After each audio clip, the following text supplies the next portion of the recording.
an ESPN broadcast. How do you kind of keep this week to week and just keep leading these guys out on the field? Yeah, that's obviously cool stuff, and it's nice to get that sort of recognition when you put in all the hard work. But really, just focusing on what your job is, and you kind of get 24 hours to celebrate after a win like that, and then move on to the next opponent and just take everything week by week. Jacob, the throwback from Reggie, how many times do you really get to practice a play like that? And you get a little more excited or maybe a little nervous when that one comes through the headset? Yeah, we actually ran that in fall camp at one point in a scrimmage and executed it really well. It wasn't in the red zone area, so I think we got like 30 yards on it.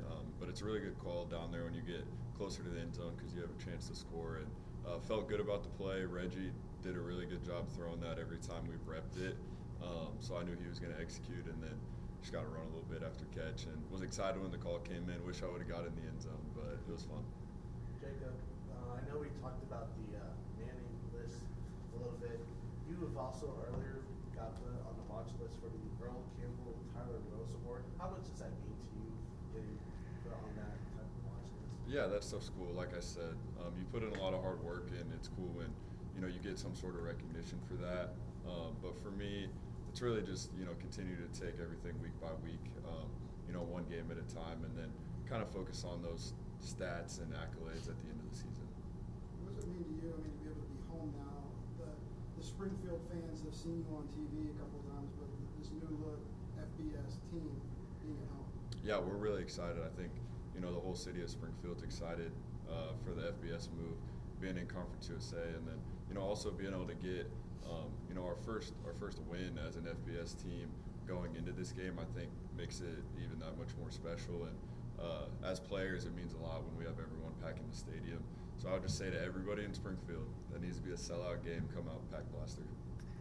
Ramone, for you, man, the hometown kid, just having the 2 weeks that you've had, especially on Saturday, the big plays you had. Can you kind of take a moment and just kind of reflect on how crazy it's been so far and how far it is to go to? Yeah, man, it's been a crazy 2 weeks, but it's been a lot of preparation before that. Worked really hard, and we've been repping all these plays during fall camp and stuff. So, I was kind of ready for the situation. I'm blessed, obviously, but I'm ready for more weeks and more plays to come. Kind of going back to last year, we see the success Jacardi is having at the next level right now. I've seen you retweet a couple things from him. How much did you learn from him last year, just what it takes to be ready for this level and the next level and just the day-to-day preparation? Yeah, man, a lot. Jacardi was a great mentor to me, coming in being a young guy, not really knowing much. He kind of helped me. Like, he set the standard for us running backs. Him and some other older guys in there really helped me, and I can say I can contribute a lot to them, to this journey, man. Ramone, you talk about the craziness of the last 2 weeks, but what about the last 6 months? Your walk on your first 2 seasons here and then get on full scholarship. What does that mean to you? Yeah, honestly, yeah, it has been a crazy 6 months, but like I said, man, I'm so blessed. Like, coming in as a walk on, then scholarship, and then now getting to play. It's been a lot, but I'm just blessed, and I'm excited for this opportunity. For about 3 quarters there, the defense was pretty lights out. They had a pretty big offensive line. I think you guys did pretty well against them. What were you guys seeing?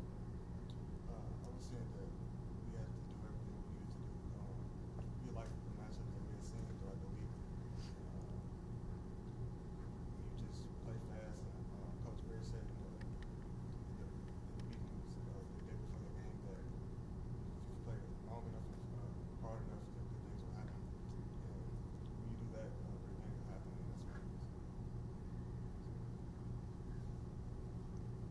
Anything else for the players? Jacob, I mean, when I put football down, SMU is a pretty good brand there, obviously. Just for you personally, playing against them with the media, and were they one of those schools that offered you out of high school? Yeah, I did not get an offer from SMU. I think Rhett Lashley was the offensive coordinator at the time, and I think he has a pretty good relationship with some of my coaches that are down there, and pretty sure I talked to him several times. But it's obviously cool playing against a team like that. Being able to play against SMU, obviously, back in the day they were one of the top teams, and now they're, kind of gotten back to that level of play, being in the playoff last year and everything. So just another really good opportunity to go out and compete against a really good football team. Ramone wanted to give you a chance to talk. Jacob talked about it. I wanted to ask you specifically about it being the local guy, being the Nixa guy, now being a big part of the offense. If you step out on the turf here and there's 18,000 people inside Plaster and it's packed, what does that mean to you? And that means everything. That's one of the main reasons why I stayed and came to Missouri State, is so, for moments like this. And so I'm excited. I hope all my Nixa people get out to the game, and all the Springfield people as well. So. Pretty big test on Saturday against SMU, pretty explosive offense. James, what do you guys see on the early form?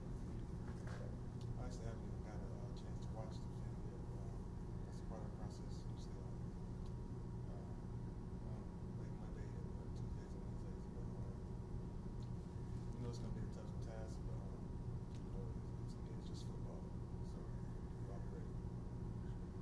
Jacob, just the resiliency of this team. You saw it all day on Saturday. It never gave up. You guys kind of go with the ebbs and flows of the game. Can you just talk about how confident that sideline was the entire time, no matter what point of the game it was at?